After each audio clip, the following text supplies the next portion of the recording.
রহিম। HSC পদার্থবিজ্ঞান দ্বিতীয় পত্রের প্রথম অধ্যায় তাপগতিবিদ্যার জ্ঞানমূলক প্রশ্ন সাজেশন এখানে দেওয়া হচ্ছে। এটি 2025 সালের পরীক্ষার্থীদের জন্য গুরুত্বপূর্ণ। আমি এখানে এই অধ্যায় থেকে মোট 29টি প্রশ্ন দেওয়ার চেষ্টা করব। আশা করি এই প্রশ্নগুলোর মাধ্যমেই এই অধ্যায়টি সম্পর্কে গুরুত্বপূর্ণ ছোট প্রশ্ন বা জ্ঞানমূলক প্রশ্নের সমাধান হয়ে যাবে। এখানে প্রশ্নগুলো হচ্ছে: 1 নম্বর, আপেক্ষিক তাপ কাকে বলে? 1 কেজি ভরের কোনো বস্তুর তাপমাত্রা 1 কেলভিন বৃদ্ধি করতে প্রয়োজনীয় তাপকে ওই বস্তুর আপেক্ষিক তাপ বলে। 2 নম্বর প্রশ্ন, অন্তঃস্থ শক্তি কাকে বলে? এটি বিভিন্ন বোর্ডে এসেছে। উত্তর: বস্তুর অভ্যন্তরস্থ অণু, পরমাণু ও মৌলিক কণাসমূহের রৈখিক গতি, স্পন্দন গতি ও ঘূর্ণন গতি এবং তাদের মধ্যকার বলের কারণে উদ্ভূত শক্তিই অন্তঃস্থ শক্তি। 3 নম্বর প্রশ্ন হচ্ছে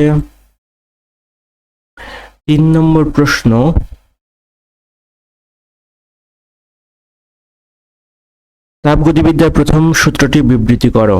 তাপগতিবিদ্যার প্রথম সূত্রটি হলো, যখন যান্ত্রিক শক্তিকে সম্পূর্ণরূপে তাপশক্তিকে সম্পূর্ণরূপে কাজে রূপান্তর করা হয়, তখন যান্ত্রিক শক্তি বা তাপ পরস্পরের সমানুপাতিক হয়। 4 নম্বর প্রশ্ন, এন্ট্রপি কাকে বলে? রুদ্ধতাপীয় প্রক্রিয়ায় বস্তুর যে তাপীয় ধর্ম স্থির থাকে বা অপরিবর্তিত থাকে তাকে এন্ট্রপি বলে। 5 নম্বর প্রশ্ন, প্রত্যাবর্তী বা প্রত্যাগামী প্রক্রিয়া কাকে বলে? যে প্রক্রিয়া বিপরীতমুখী হয়ে প্রত্যাবর্তন করে এবং সম্মুখবর্তী ও বিপরীতমুখী প্রক্রিয়ার প্রতি স্তরে তাপ ও কাজের ফলাফল সমান ও বিপরীত হয়, সেই প্রক্রিয়াকে প্রত্যাবর্তী প্রক্রিয়া বলে। এটি বিভিন্ন বইয়ে বিভিন্নভাবে দেওয়া আছে, এখানে ছোট করে দেওয়া আছে। আশা করি যার কাছে যেটা সহজ মনে হবে সেটি পড়ে নিতে পারবেন। 6 নম্বর প্রশ্ন, তাপগতীয় ব্যবস্থা বা সিস্টেম কি? তল বা বেষ্টনী দ্বারা সীমাবদ্ধ নির্দিষ্ট পরিমাণ বস্তুকে তাপগতীয় ব্যবস্থা বা সিস্টেম বলে, যেখানে তাপগতীয় চলরাশি পরিমাপ করা যায়। 7 নম্বর প্রশ্ন, রুদ্ধতাপীয় প্রক্রিয়া কি? যে তাপগতীয় প্রক্রিয়ায় সিস্টেম থেকে তাপ বাইরে যায় না বা বাইরে থেকে কোনো তাপ সিস্টেমে আসে না, তাই রুদ্ধতাপীয় প্রক্রিয়া। তাপগতিবিদ্যার দ্বিতীয় সূত্রটি বিবৃতি করো। বাইরের কোনো শক্তি কর্তৃক সম্পাদিত কাজ ব্যতিরেকে শীতল বস্তু হতে উষ্ণ বস্তুতে তাপ নিজেই প্রবাহিত হতে পারে না। এটি হচ্ছে দ্বিতীয় সূত্র। আর 9 নম্বর প্রশ্ন হচ্ছে, অপ্রত্যাবর্তী প্রক্রিয়া কাকে বলে? যে প্রক্রিয়া বিপরীতমুখী হয়ে প্রত্যাবর্তন করতে পারে না, অর্থাৎ সম্মুখবর্তী ও বিপরীতমুখী প্রতি স্তরে তাপ ও কাজের ফলাফল সমান ও বিপরীত হয় না, তাকে অপ্রত্যাবর্তী প্রক্রিয়া বলে। 10 নম্বর প্রশ্ন, তাপীয় সমতা কাকে বলে? ভিন্ন তাপমাত্রার দুইটি বস্তু পরস্পর তাপীয় সংস্পর্শে আসার পর যখন সমতাপমাত্রায় উপনীত হয়, তখন এই অবস্থাকে তাপীয় সমতা বা সাম্য অবস্থা বলে। পানির ত্রৈধ বিন্দু কাকে বলে? 4.58 মিলিমিটার পারদ চাপে যে তাপমাত্রায় বিশুদ্ধ বরফ ও পানি জলীয় বাষ্প একই তাপীয় সাম্যে থাকে, তাকে পানির ত্রৈধ বিন্দু বলে।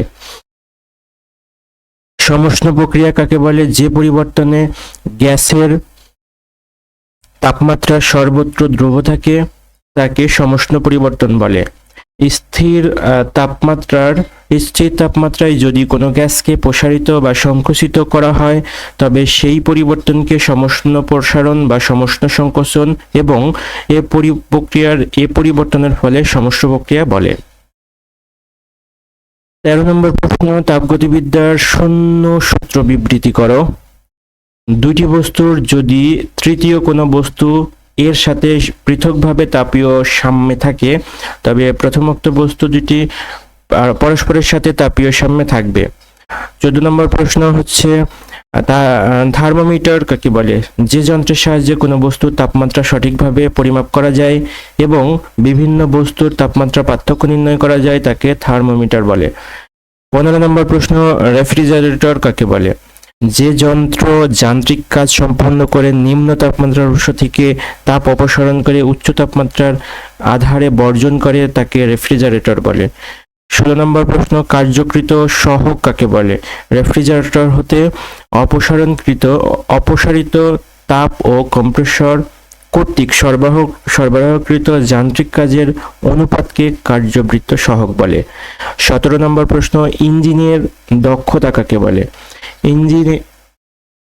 ইঞ্জিন একটি চক্র, ইঞ্জিন একটি চক্রে যে পরিমাণ তাপকে কাজে পরিণত করে এবং তাপ উৎস হতে যে পরিমাণ তাপ শোষণ করে, এদের অনুপাতকে ইঞ্জিনের দক্ষতা বলে।